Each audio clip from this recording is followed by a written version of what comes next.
Welcome back, DIVEBOMB IndyCar podcast to reflect on IndyCar's action at Road America in one of the most chaotic, unpredictable races we've had so far this season. It kind of felt like we're rolling back the years a little bit with kind of all the different stories going on, loads of cautions, loads of collisions, loads of surprise drivers in the mix.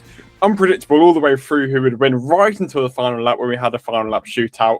Road America last few years has typically been a bit of a quieter race. It certainly wasn't this year. I don't know your thoughts, Archie, but I thought that was a really awesome way to come back after a well-deserved week off for everybody. Yeah, I mean, it was an interesting one because I feel like a lot of the excitement was a bit like the Indy GP born out of chaos. I don't feel like, I don't want to be a downer, but like I feel like at the start of the race, it was we were fearing a little bit that it was going to be a bit processional, and then obviously it kind of just explodes into this utter frenzy, and actually the racing ended up being pretty decent. But yeah, heck of a lot of stories. I mean, it was like it finishes and you're like, can we breathe now? And then all of a sudden, you know, we think Simpson's finished third, and then we get a message through saying no, actually Power's finished third. And yeah, it was pretty mad, wasn't it? And it was exciting. Like, I don't mind one of those chaotic races every now and again. It wasn't one of those chaotic races where it's chaotic because everyone's kind of just crashing on a street course either. It was good fun. I really enjoyed balance. Not taking the mick of how many crashes there were, but enough to keep you entertained. And hopefully all these viewers watching the Spain-Saudi Arabia football match enjoy the IndyCar this or afterwards. We'll find out the viewership numbers tomorrow to see if they really reflect that. But let's start off with your race winner, Christian Lundgaard, his second victory of the season. Took him a long time to get his first fair in McLaren, as we had mentioned time and time again, but it didn't take much longer to get his second victory in a really bizarre weekend, as we'll get onto in a second, for Christian Lundgaard, who seemed to struggle for base out an entire weekend.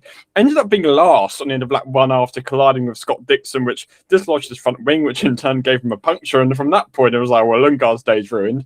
And suddenly, in this bizarre, chaotic race where anybody could have elevated themselves up the order, as we saw, Lundgaard suddenly has a genius strategy move and is in contention for victory in the closing laps, which he obviously takes due to Marcus Armstrong's failure with just laps to go. So a very unexpected win for Lundgaard.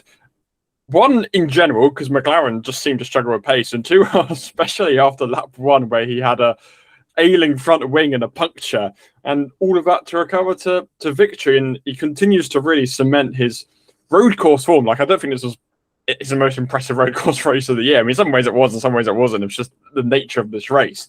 But he continues to uphold his road course pedigree and prove he's one of the best in the series alongside Alex Palou, who had a very rare error, as we'll get onto a little bit later. But surprise victory for Lundgaard, but we love these stories. And I wouldn't say he's back in the championship hunt. He is still, I can't do my maths here, 77 points of Alex Palou, but definitely kind of a feel-good story, and the type of wins McLaren haven't seemed to have got a lot in recent times. He is only 17 points off second place in the championship now, which is Malukas, who leapfrogged Kirkwood. So I think that's kind of notable. But yeah, it was a funny old win. I think he kind of shared the sentiment that basically everyone watching shared, that he was just a little bit confused. And I think his confusion was also born out of the fact that he really struggled through practice. I mean, practice 2, he was 24th, and you know, he was bottom of the team, which is obviously a real rarity given he's kind of been a part of this road course duopoly with Palou in many ways. So I think that on one side made it confusing that all of a sudden in the race he was able to pull out a victory, but obviously made all the more baffling that, you know, he was at the back of the field at the end of lap 1, and I think really for the majority of the race, he kind of just disappeared from our radars a bit. Like, I didn't feel like we were particularly on watch for, oh, where's Lundgaard? And then you get to this final stint, and all of a sudden, of course, owing to the strategy that he's on, but the genius strategy as it proves to be, you know, he's front of the field, he's leading, and he's 10 seconds clear of Felix Rosenqvist on that same kind of strategy of trying to basically just stop as late as possible. And it was a risk. He spoke about his strategist, Kyle Moyer, obviously of Penske fame, very esteemed at Team Penske, and how Moyer is a very, very aggressive strategist. And on this occasion, it paid off because, I mean, Lundgaard could easily have been boned by a caution. A caution comes out, he tumbles back down the order, and his work's for nothing.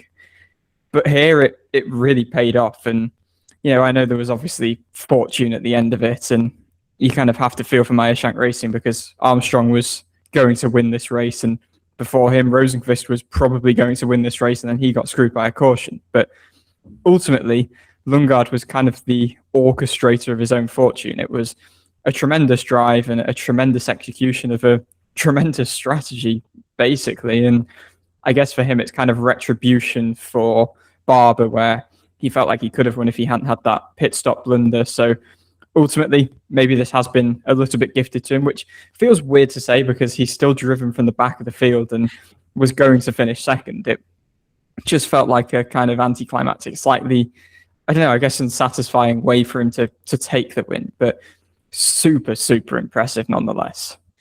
Yeah, I mean, I was going to say Lundgaard in the last couple of years hasn't quite had his rub with the green and road courses, so maybe these things come full circle when he kind of gets in this sort of opportunity to win. And I mean, nevertheless, he was on for a second place at the end anyway. He was gaining on Marcus Armstrong, not quite at the rate of knots that he needed to overtake him, win the race in those closing laps. But nonetheless, I mean, getting up to second was sort of remarkable drive, even if the victory fell onto his plate a little bit. But I mean, Lundgaard will obviously steal the headlines for the result, but as we kind of said earlier, he was a little bit confused by the result. And overall, it wasn't really a very strong weekend for McLaren. In fact, the strongest McLaren car all weekend seems to be Nolan Siegel of all drivers. He qualified the best McLaren in 7th. Pato O'Ward was in 9th. Lundgaard started in 12th after some penalties, I believe. So that was unusual in its own case. And Siegel actually drove really well for the majority of the race. He got punted by Newgarden right at the end, which saw a top 10 finish fall to 23rd for him in the end, which is a bit of a shame. Pato O'Ward had a very up and down race. His race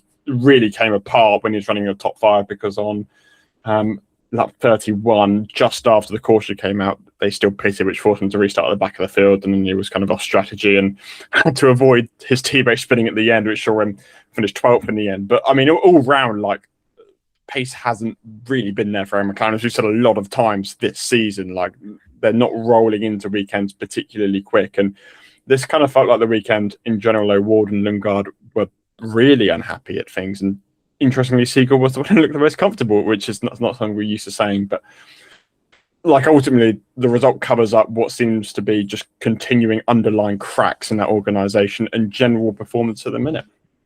Yeah, that's kind of what I was going to say, that ultimately, I think this was actually a somewhat troubling weekend for them. And because Lundgaard comes away with the win, and actually, to be fair to him, in the race did show some exceptional pace, made things work that other people weren't. He was saying he was super happy on the alternate tyres, which people found a bit of a nightmare through the weekend. And to give Lundgaard his dues, actually, it remains to be seen whether he would have caught Armstrong in that final stint, or final few laps. So, it's just a shame that didn't play out. But I think Lundgaard's confusion is kind of telling, because it just raises for me kind of familiarity of things that we've just seen over the past few years with Aaron McLaren, where things will go well, they're not sure why. Things will go badly, they're equally not sure why.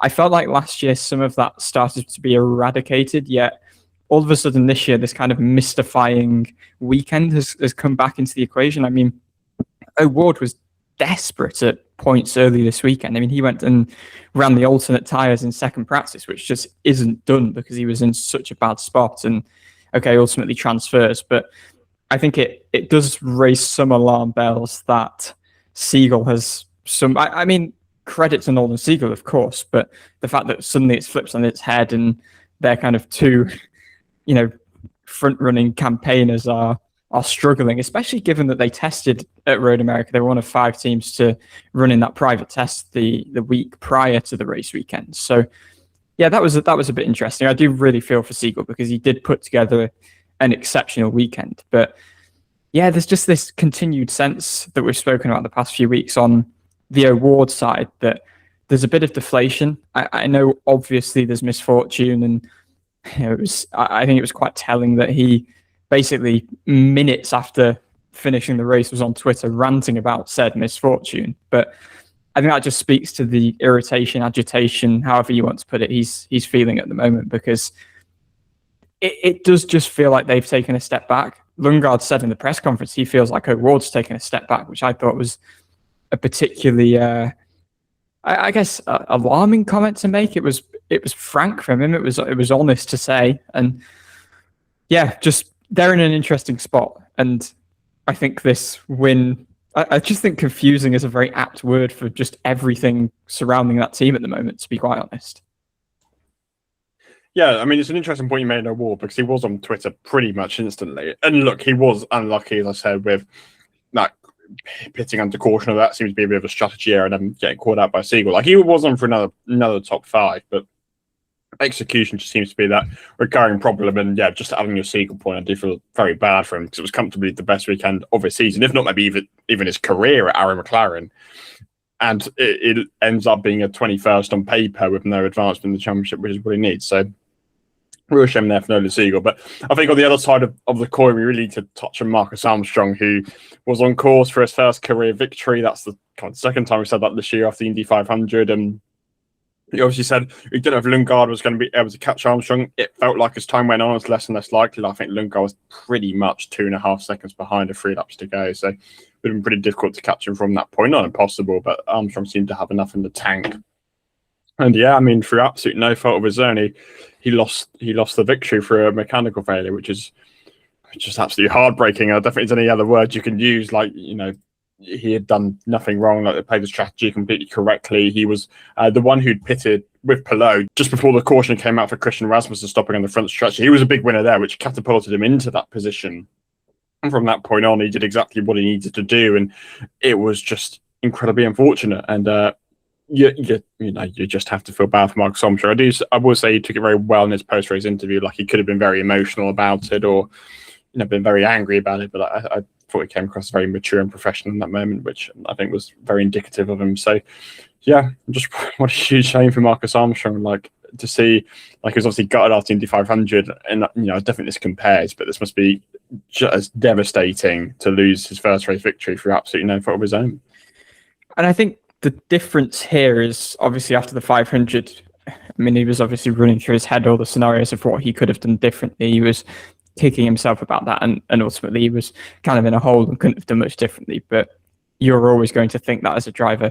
Here, he did absolutely everything right. And I feel like this is the sort of weekend that we almost discussed before the season in terms of, Armstrong had emerged as this very consistent package last season, just without having enough of the peaks of even top fives before you even consider working towards podiums, wins. And I think we were very kind of hot on, our predictions relating to Armstrong heading into this year, saying that this sort of thing would happen. And I feel like the early part of the season, there's been a lot of misfortune there, but also I think he's fallen a bit flat on in terms of what our expectations were for whatever reason here and there, just execution or on a team-wide level. But I think as a collective, they've obviously made a massive stride. I guess the month of May really, was the kick-off to that. And you can't really mention Armstrong without mentioning Rosenqvist in this race, because, I mean, ultimately he got unlucky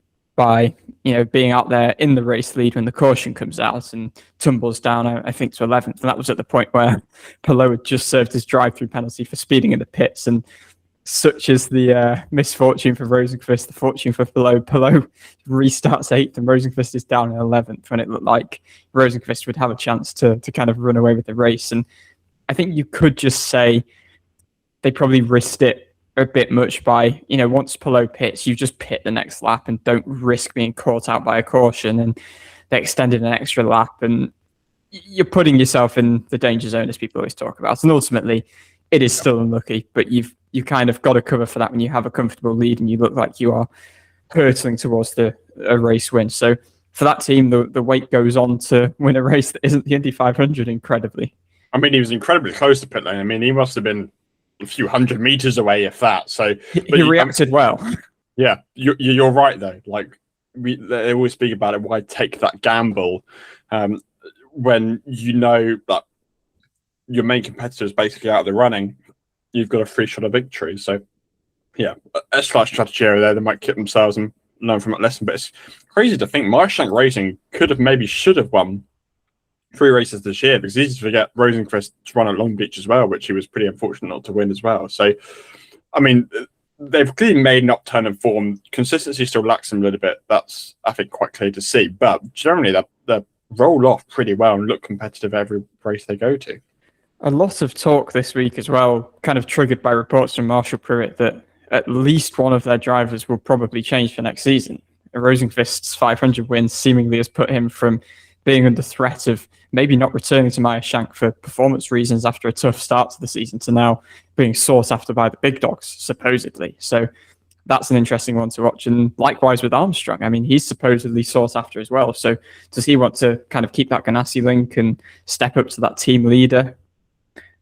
We'll see. Or does he go after something more immediate at one of the front runners if such a thing arises? But I think Road America certainly showed why both of them would be sought after, particularly Armstrong being, the much younger of the pair. And I think just the control he exhibited when he was out front, so composed.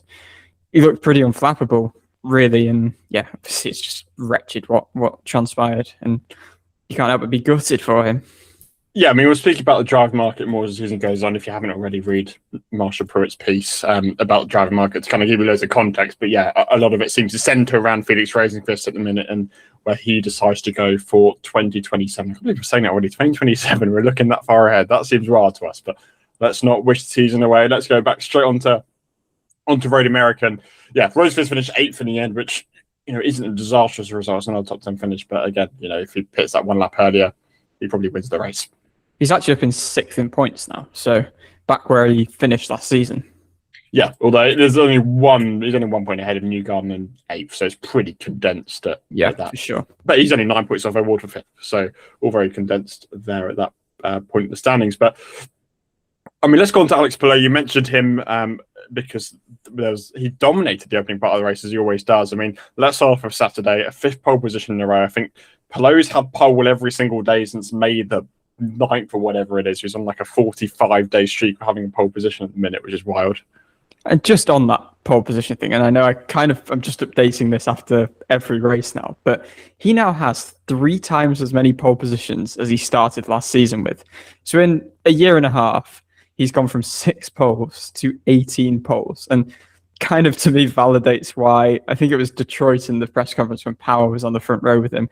Power genuinely seemed like a little bit concerned about his pole record, even though that's standing at like 71, that Palou is on such a lucky Palou didn't join IndyCar when he was like 19 or something, and he joined when he was his mid-20s. This run is ludicrous. It's absolutely nuts because we've spoken about it tons, but he was always a consistent qualifier. He'd always be there or thereabouts, but he suddenly just leveled up to be just above and beyond unequivocally the benchmark in the series. And it wasn't surprising at all. Like, it was ultimately like everyone expects him to take pole, and that just speaks to the current form he's on in qualifying. Mid-Ohio, that's another great chance for him to extend that streak further. He's the first driver since Zanardi in the late 90s to take 5 poles in a row, and Zanardi also took 6 in a row, so we'll see if Palou can match him there. But I mean, like, it's incredible. Like, about as 5 different tracks as you can possibly get, and he's taken pole at all of them. So yeah, like, who stops him? But anyway, that wasn't a surprise, and there wasn't a surprise either that he just dominated the opening exchange. So the races look comfortable for the opening couple of stints until we get feels like the annual Palou pretty major error when he sped in pit lane, and it was like, oh my goodness, how is this race going to turn around? Palou's probably going to finish outside the top 10 now, and then. Like, I know we fluctuate week on week about Palou's luck. I think there's no doubting on this occasion that he did get fortunate with that yellow coming out. Like, ultimately, they pitted initially to, in case the yellow came out, but ultimately it was very fortunate that he got the drive-through penalty 1 lap between him pitting and the yellow coming out. And suddenly, he ends up back in 8th. And to be honest, I don't think he made the progress to the field that we were expecting him to. I think it genuinely seemed pretty difficult to overtake from that point. But remarkably, he still ends up with a top 5 finish. Like, I was looking at this in my preview, like, the last time he finished outside of the top 5 in a road course was the Indy GP in 2023. It's just ridiculous. It's almost 3 years. And like, same as Indy GP, you're like, hey, no chance he can finish in the top 5 here. His day is done. Catastrophic result. And he still does. Yet this one's a bit different, like, obviously, because he kind of locked into this on this occasion. And remarkably, despite speeding in the pits, his championship lead continues to extend because Kirkwood and Belucas just keep on overtaking each other week by week, so that Palou continues to build a gap. Yeah, that's the kind of maddest thing about it, really, is that after all of this, and I think he was kicking himself a bit, obviously, because of it. He still extends his championship lead. This was pure fortune really on this occasion. I think he was 22nd after he'd served that drive-through penalty. I know there was a bit to shake out and what have you, but yeah, this unbelievable, really. And yeah, it was good to see him making a few. I think it was particularly a bit of a scrap with power that he had, which was fun. But he got stuck behind Kiffin Simpson, his teammates, and you've got to say hats off to Simpson, who we thought was on the podium, wasn't on the podium, ends up finishing fourth, but held off Palou pretty admirably. And yeah, I think Palou's final stop he went a little bit earlier, didn't he, than the leaders, and ultimately the undercut just didn't pay off at all and actually lost ground in the end. That's how Power got back past, ends up on the podium. But yeah, it's like, obviously it just speaks to the standards that Palou has set, that we continue to look at these days where he's finishing fifth, he's finishing seventh, and thinking, holy cow, that's rubbish. Well, I'm not thinking that, but well, for him, it's a bad day. That's an exaggeration, but we think of it as a bad day. And like, come on now. I mean, on Simpson, you mentioned him. I think it's only worth we give a mention to him too. Road America's a track he does really well at. Had a good finish here last year. Took pole here, I think, in the Indian X race when he was racing there as well. So he was one of those who benefited similarly to Armstrong pitting before that yellow came out. But he held off Palou pretty well. It looked a lot under pressure from him in the restart whilst they're kind of shaking their way through the slower traffic. But no, he held off Palou the entire race. So pretty impressive run. Was unfortunate not to get a podium, because as we'll get on to now, we were kicked off from the final lap. We obviously had a one-lap shootout after we had a caution for the contact with Marcus Armstrong's mechanical issue. And then Powers got all this push to pass on the final lap, chasing Rahal, who once again just out of nowhere found himself in a podium position. I don't quite know how this keeps on happening, how Rahal just manages to find himself in third place. But for the fourth time in 7 races, he was looking like he was going to get a podium.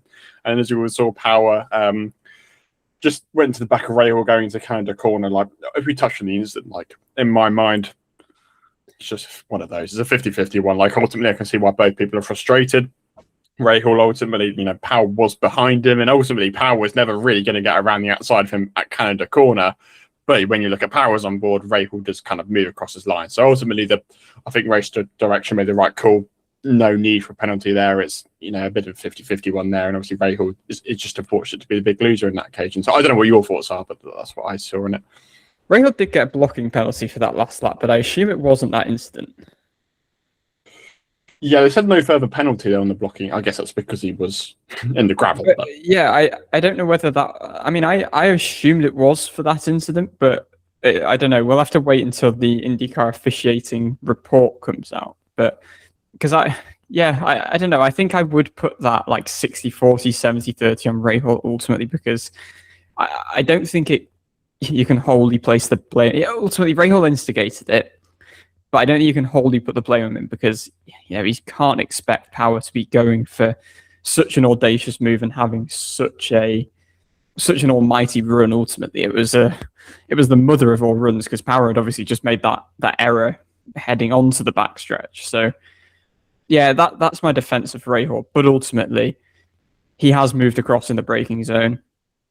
I don't know. I'd be intrigued to know whether that is what the blocking penalty is for. I guess it must have been, because we didn't see any other incident that possibly could have triggered it. So that would say what race control thought of it. But yeah, I don't know. We'll have to keep an eye out for that. But I do just want to touch on some of Rahal's interviews that he conducted afterwards with a few different members of the media that were pretty scathing, and I thought were very unfair. I hope he's had a chance to watch back the replays and calm down and compose himself and gather his thoughts a bit, because he called Power out for making a horrendous move, was what he was implying, after kind of red mist because he made that error, and called it a rookie mistake, when this wasn't a mistake at all from Power. It just wasn't.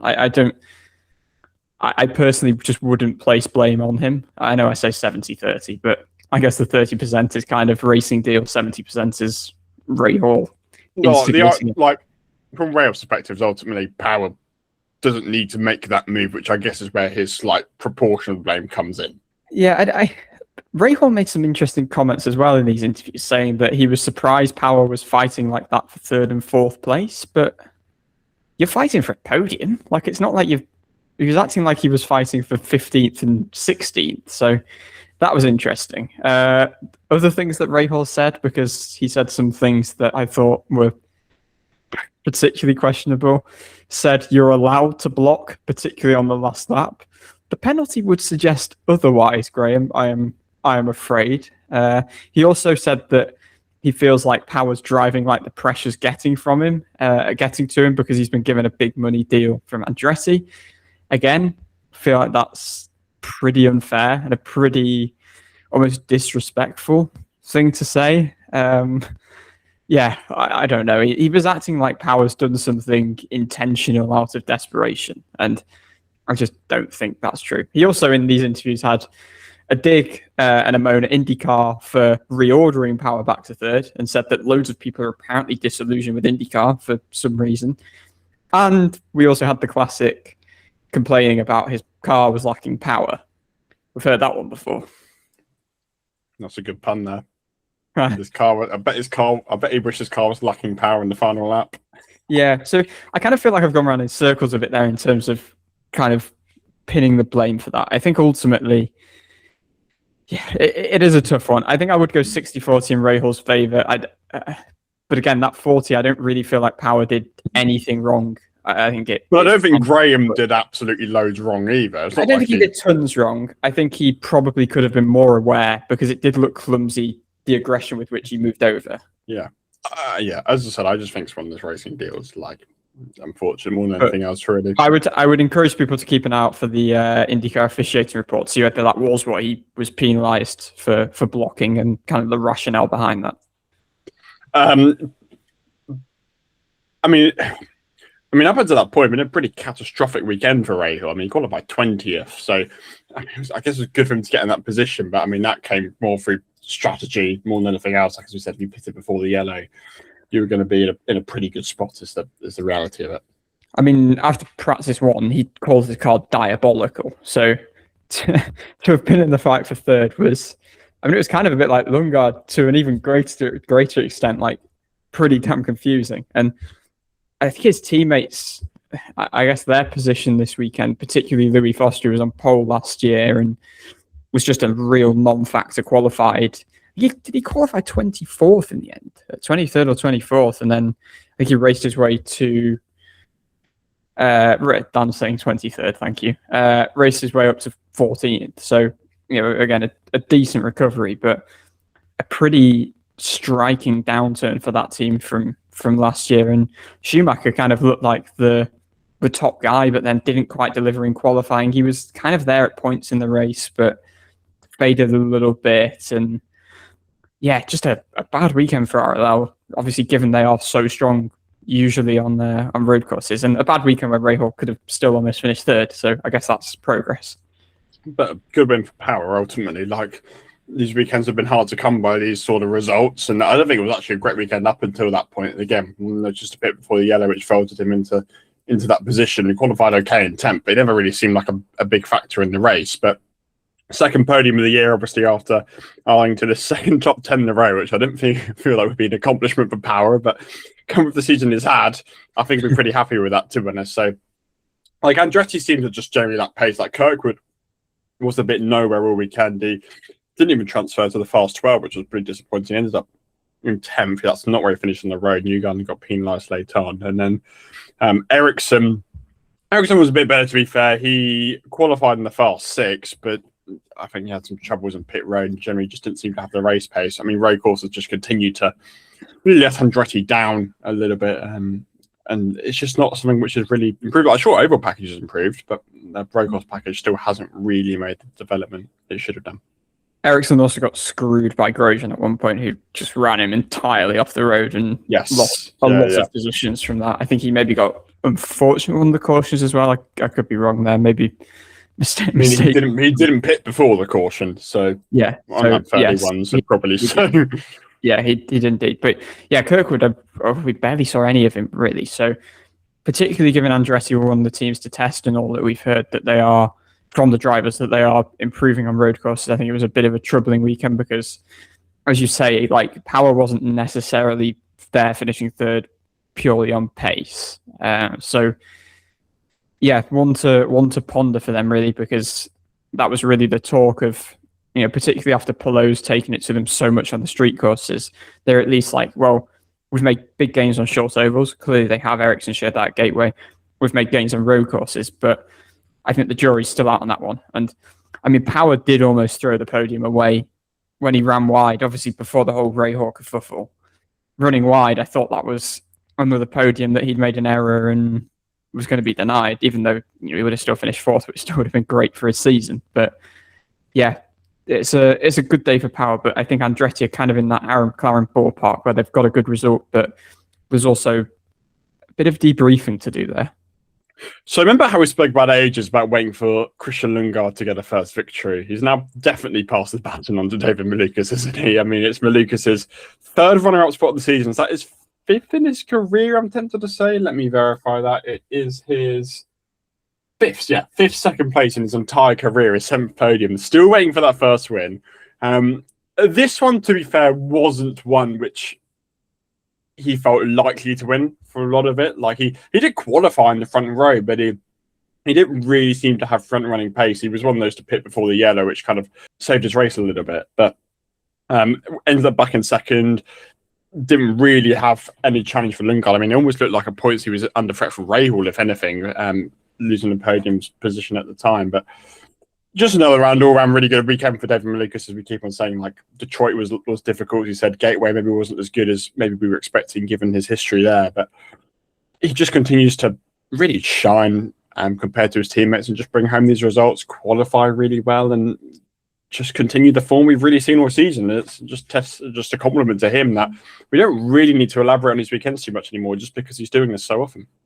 He made what I thought was quite an illuminating comment actually after qualifying, basically just saying himself what we have been saying all year, that the perception of him before this year was kind of that he was a bit of an oval guy. I didn't know that we necessarily held that as a firm belief, but I think within the IndyCar fan base, he was kind of held in that sort of esteem. But he's very much kind of dispelled that this year, that he's now in this front running machinery and he's putting himself on the front row pretty regularly on road courses, showing form on street courses as well. So he is becoming a pretty complete package. That was actually something that Will Power acknowledged in what was a really nice exchange after the race. It was the first time that those two had shared the podium. Obviously, the first time that Power had been on the podium with the 12 car since he departed it. So he was asked about Malukas and he was completely effervescent in his praise and said that he was always going to retire soon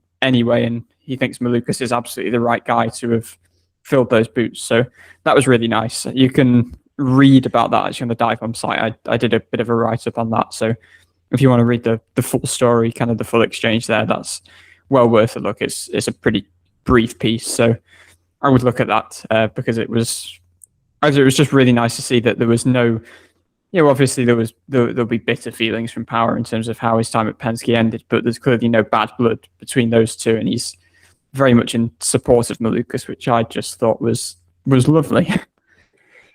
Looking else on the Penske garage, Scott McLaughlin finished 7th in the end, qualified 6th. Bit of a quiet weekend, relatively, for McLaughlin. Didn't really see him too much during the race. Didn't pit before the yellow. So, again, this is the thing with these races. Like, you can easily get hosed if you pitted before or after the yellow, and it can completely change the course of your race. Ended up 7th, which, I mean, not a bad day, but it feels like we're seeing just a lot of very quiet weekends from Scott McLaughlin.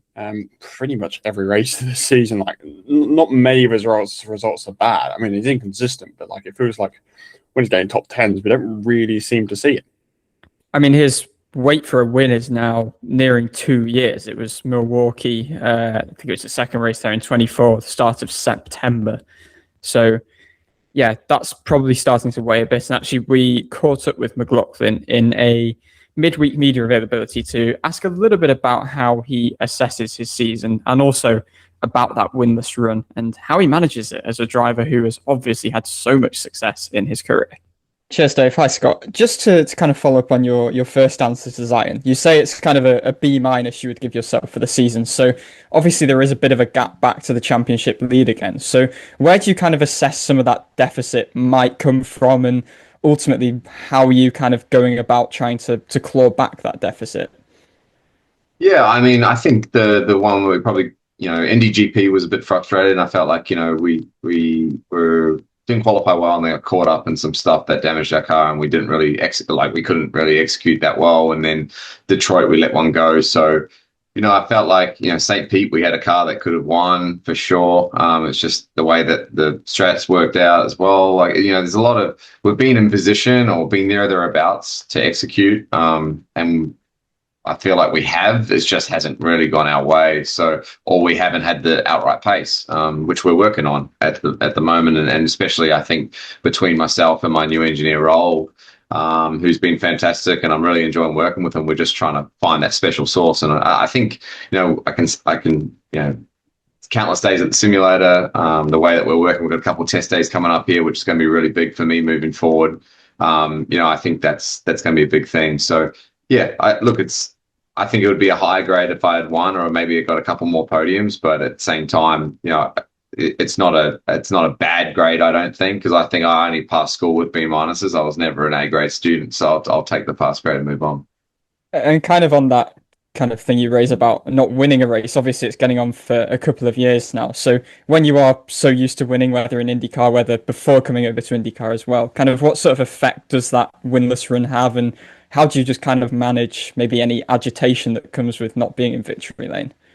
Yeah, no, it's for sure. I'm a race driver. I'm competitive. I want to win, but at the same time, like it is what it is. We've had chances, and we've had speed to do it. That's all I can ask for. It just hasn't quite gone our way, and sometimes it's like that. I've had this before in my career where I've gone 18 months, 2 years without a win, and it's just part and parcel of doing it. But as long as I can, I feel like deep in my mind, which I do, is that I'm executing as well as I can. I feel like I'm driving as good as I ever have. It's just the competitiveness in the series right now is super high. And when you have a chance to have a crack or have a win, you want to take that. That's where we haven't probably executed the last year and a half, in terms of taking the chance to win, or maybe it hasn't worked out in that regard. So, but I think we've been right there or thereabouts, and if we can keep being consistent, keep putting ourselves in those positions, I'm sure it's going to open the gates. Cheers, Scott. Go well this weekend. Thanks, Dave. Just round off in Penske, obviously a bit of an interesting weekend for Joseph Newgarden. That's the best way I can put it. Obviously, he won at Gateway, but his left leg is still quite injured after his crash in Indianapolis 500. Had surgery following Gateway, which meant it seemed a little bit more difficult than kind of similar to what he was feeling at Detroit. Felipe Nasr was on standby once again, but they're pretty happy to keep Newgarden in the car. And I mean, it was quite clear that braking was a struggle for him once again. He qualified 15th in the end, which I mean, considering that was a lot better than he did at Detroit, so that wasn't too bad, all things considered. And yeah, had a pretty okay run for the majority of the race. Didn't really seem to be any issue. Didn't look like his injury was affecting him. Was able to race like pretty competitively for the grand scheme of things, and was running pretty well inside the top 10 from the final lap, where he was the one who punted Siegel, which gave him a 30-second penalty, which ended up with him 22nd, which was a shame because he had a pretty good run until that point, considering the fact he is obviously still quite struggling to break the car on a track that has got a lot of heavy braking zones. So we've got another 2 weeks between now and Mid-Ohio to hopefully heal that a little bit. Mid-Ohio doesn't have too many heavy braking zones, but I mean, good job, all things considered, apart from the final lap, which has ultimately cost him a top 10 finish, and meant he finished 22nd.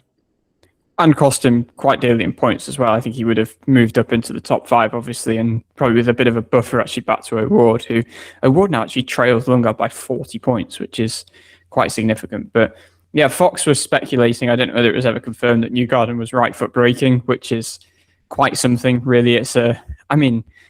You've just got to tip your hat to him, really, because this is a proper warrior-like thing to be doing, just like we had with Rossi, and just like Newgarden was doing before the surgery anyway, to be competing with something that's clearly so painful. And I mean, he's still not confirming to anyone what the injury is, but clearly it was something pretty serious. And I think you could tell a bit on track that in those very intense exchanges, whether on restarts or the start of the race. I mean, the start of the race he dropped back quite significantly. I think he was still pretty tentative in those combat sort of situations. There were some times where he was seemingly racing more bravely as well, particularly compared to Detroit. I think a lot of credit during this period has to go to his Penske team. They're getting creative. They're going for different things here and there on strategy. I know there was one point where him and O'Ward were leading the race on some sort of different strategy, and ultimately Newgarden actually, pulled it off better than O'Ward, we could say. Maybe got less hosed by misfortune. I think the Siegel thing, it probably was a penalty. I think dropping from 9th to 22nd because of said penalty felt extreme. Like he just made an inside move on Ferrucci, which would have been totally fair. It just happened that Siegel was there, so it was a bit unfortunate. That's to be balance, honest. though, isn't it? It's like it was kind of unfortunate. Like if it wasn't on a restart where everyone's really clumped together, then it's probably a fair move, and you're crediting him, and he's up to. I don't know where that was, what position that was for, to be honest. I mean, Ferrucci finished 9th, so he probably would have finished 9th.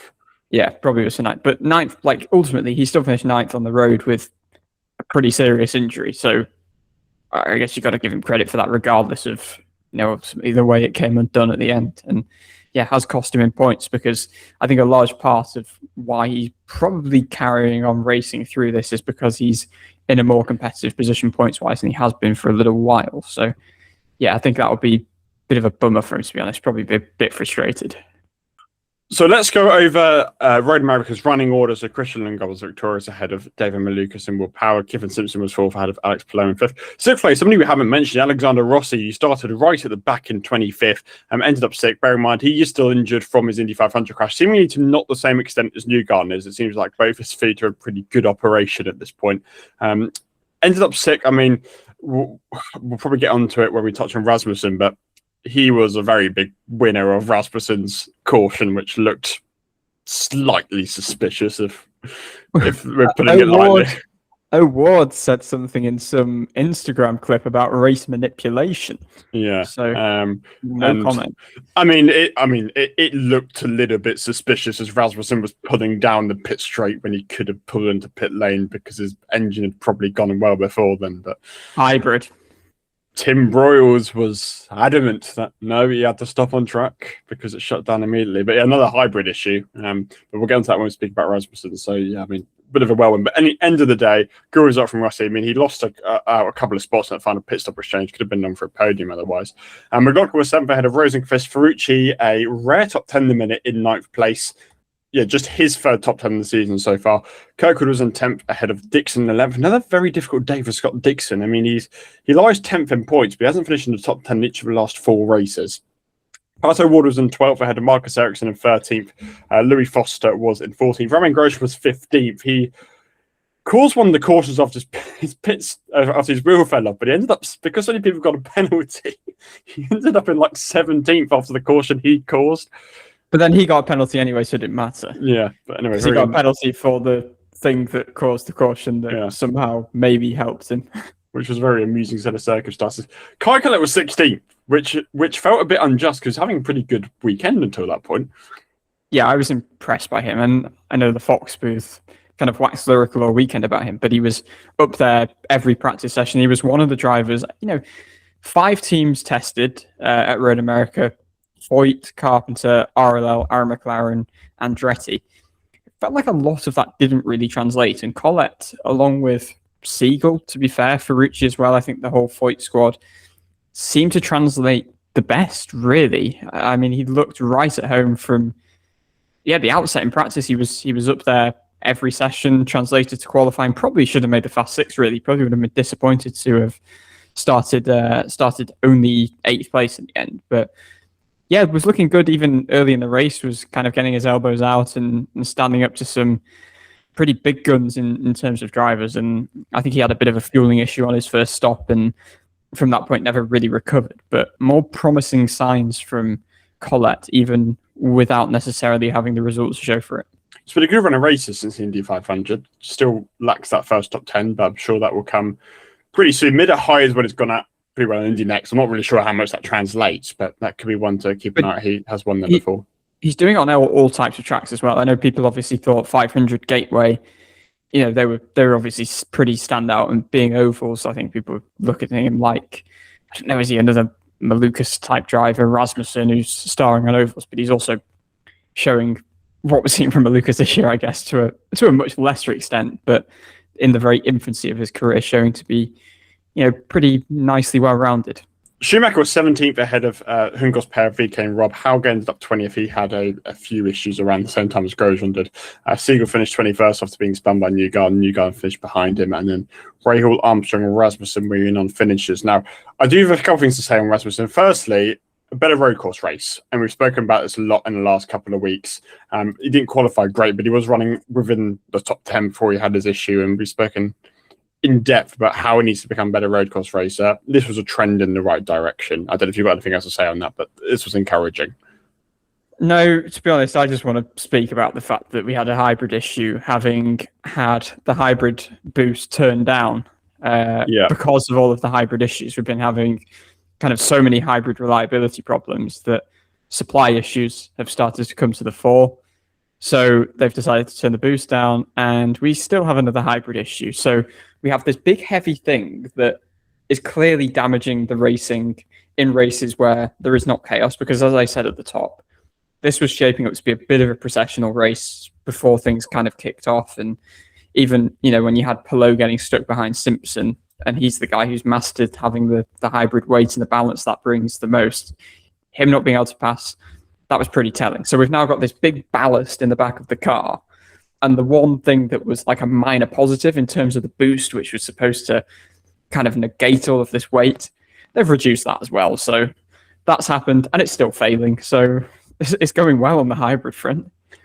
I'm also interested as to why ECR have so many more mechanical issues than every other team. Like, I guess this one's out of their control, but Rasmussen, this season alone, Arlington, Indy GP, Indy 500, Road America. That's 4 mechanical failures, plus his crash at Detroit. He's got 5 retirements in 10 races. Rossi, mechanical issues in the Indy GP and the Indy 500.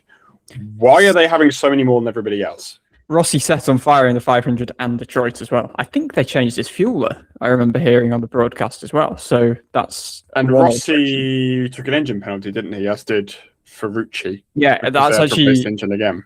One thing to note is this supplier part issue that Chevrolet had in Detroit reared its head once again. So there were 5 or 6 cars that had to have precautionary engine changes. So we're only just into the second half of the season. I think we're going to have a lot of engine changes, particularly on that Chevrolet side, because of this supplier part problem. Honda cars are all on their 3rd or their 4th assigned engines, whilst I think Chevrolet's all on their 4th or 5th. So, yeah. Why ECR have so many mechanical issues? I don't know. But that's something they probably need to get to the bottom of, because it is costing them a lot of points. Unsung hero of the weekend. This is a good one. There's many to choose from this time around. I have an answer. Please go ahead. Joseph Newgarden. I think the Siegel incident wasn't egregious enough for me to negate the fact that, to be fair, purely getting to the end of the race and being on the lead lap was going to be an achievement, given he had surgery a week, 2 weeks before the race. We don't quite know the timeline, but that was impressive. The fact that he was 9th on the road, equally impressive. I think the Siegel thing was unfortunate, as I said, trying to pass another car. If that's in a regular exchange, not in the middle of a restart, Siegel's probably not there. It's probably a good move. So, yeah, just an unlucky circumstance. So Newgarden, for me, battling through that pain was pretty impressive. It's the first ever driver to finish last on the road. And claim the unsung hero. Well, I guess he didn't even finish when you gave Collette unsung hero for the 500. So yeah, because he had a good couple of weeks. So he's now 2-1. So people are talking about him all the time now. So he's not unsung anymore, even in a pretty good run. Tiffin Simpson. Yes, he got fortunate to get into the position he was in, but he held up below pretty nice and looked pretty racy. So I'll give it to him. I love an honourable mention. I knew that was coming. Give it to Newgarden's other walking wounded buddy, Alexander Rossi, who having started plumb last to finish sixth is a hell of a With a recovery. Singapore 2008 style of caution in the middle of it, but I won't comment. top 3 drivers of the weekend. Now, this is something that's very. I don't know if there's a clear number 1 here. Armstrong's my number 1, actually. Armstrong is also my number 1 because he deserves something. And to be fair, I mean, he was so quick all weekend. Like, Mayashank came out of the box flying and stayed at that level. Second place. I don't know. This is really hard. Is this going to be a rare one where the race winner actually doesn't make the top 3? I have no idea. I'm going to go for Armstrong, Rosenqvist, Pelot. Yep, that's exactly what I was going to go for as well. No. Okay. Funny moments. Do you have any of them out there? I don't particularly. I find it a little bit amusing when a driver just completely loses their head, and I think Graham Rahal did that after. Like, I was just a bit like, you probably should just stop speaking, because he was saying stuff that I feel like he probably would regret, not in the heat of the moment. One thing I've seen is McLaughlin was egging Rahal on as he was going past him. That was pretty funny. Will Buxton's called Foster Louis Armstrong. Yeah, that was quite amusing as well. There seems to be a lot of weird broadcast stuff going on, because we had Tom Gamer commentating pretty much half the race here in the UK. So there's some communication issues, but I don't know. I feel like they had an awful lot of advert breaks. They were driving up the wall. I'm so glad to be British when it comes to television consumption, because I just could not have sporting events being interrupted every 2 minutes for adverts. Need an IndyCar hydration break. Oh, yeah, that's given me a taste of it, and we're all very pissed off by that. So. We're not doing a very good job of keeping track of this recently. No, I tend to note stuff down, but there wasn't anything like particularly glaring from this weekend. Drivers need to get funnier. More funny moments, please. I think David Malukas calling himself the P2 champion was quite funny.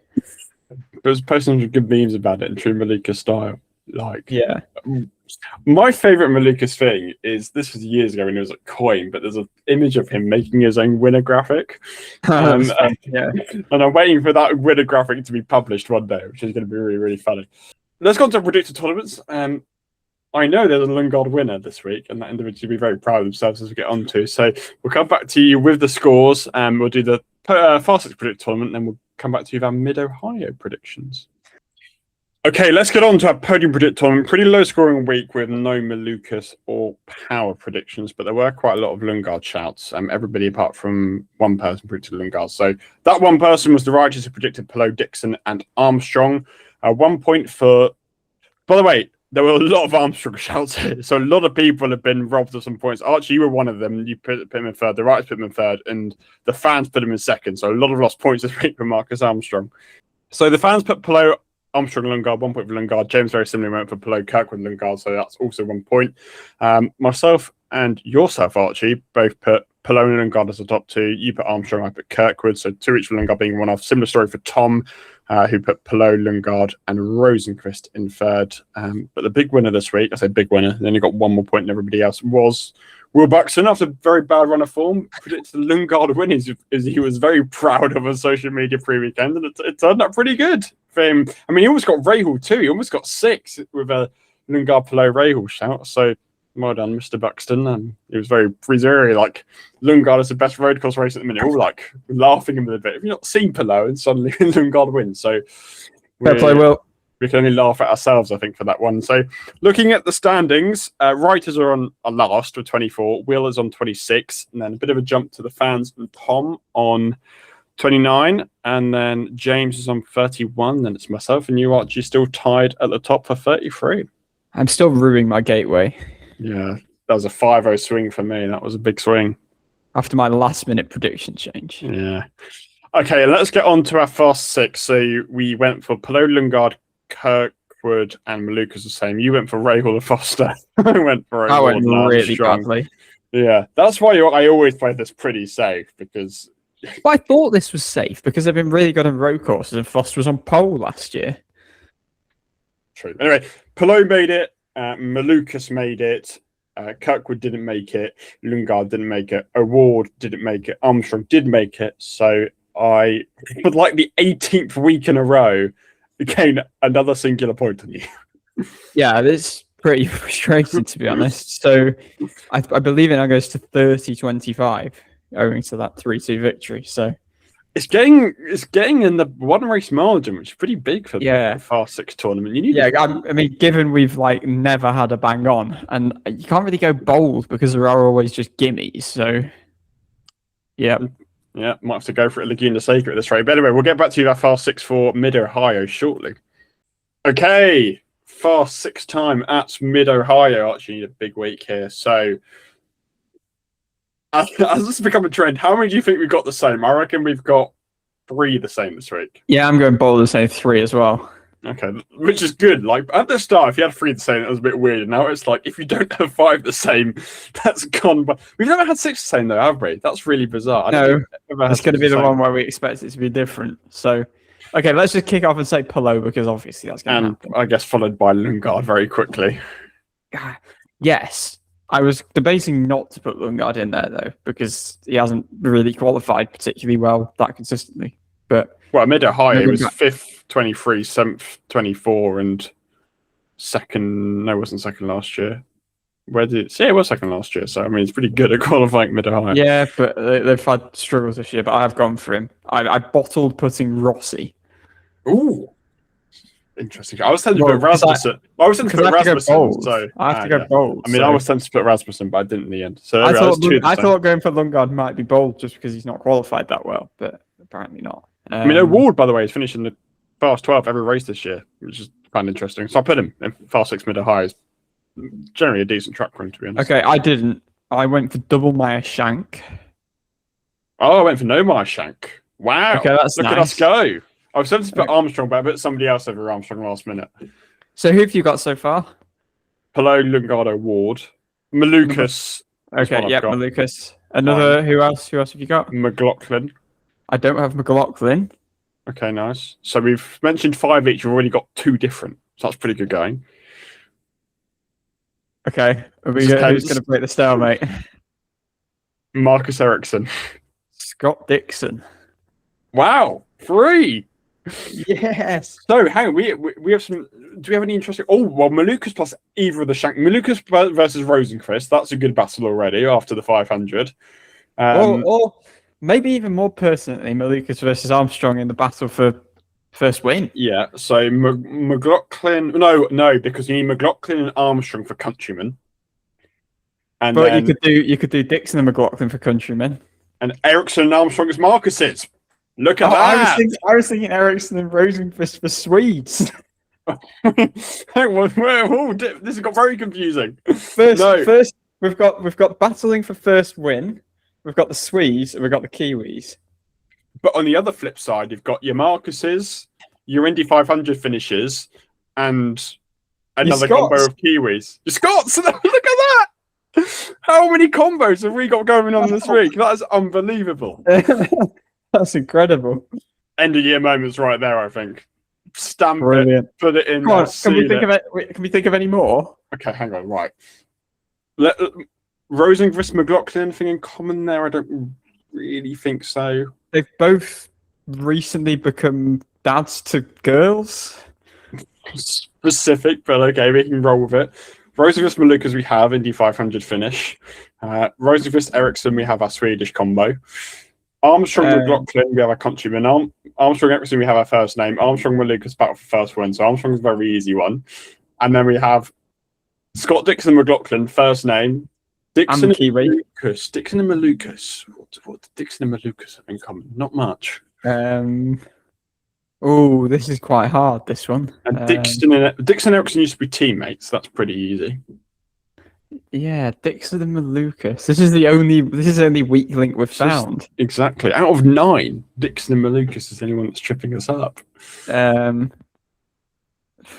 have to come back to you on that one next week. What do Dixon and Malukas have in common? Do you think Scott Dixon has a cheeky Portillo's every time? He's a bit peckish. We're not giving up yet. Not giving up yet. They haven't really had any battles in their career, have they? That I can think of. Malukas is like the polar opposite of Dixon. They both live in the UK. Yeah, I've got take it. I've got it. Dixon lives somewhere in the off season, and Malukas, as we know, is Grimsby's #1 resident. So there you have it. UK residents, Dixon versus. We might think of something better, but that's what we've got in the meantime. But anyway, it is 2 weeks until Mid-Ohio, so we'll have another episode next week. Remains to be seen what that is, so stay tuned. Hopefully it should be something pretty fun. We'll have Indy Next debrief coming up later this week. It was a very chaotic doubleheader weekend, so stay tuned for that. And we'll also have our latest catch-up with Carl Sonetta come at some point next week as well. So a lot of content to come between now and Mid-Ohio. But for this time, thanks very much for watching, thanks very much for listening, and we'll see you next time.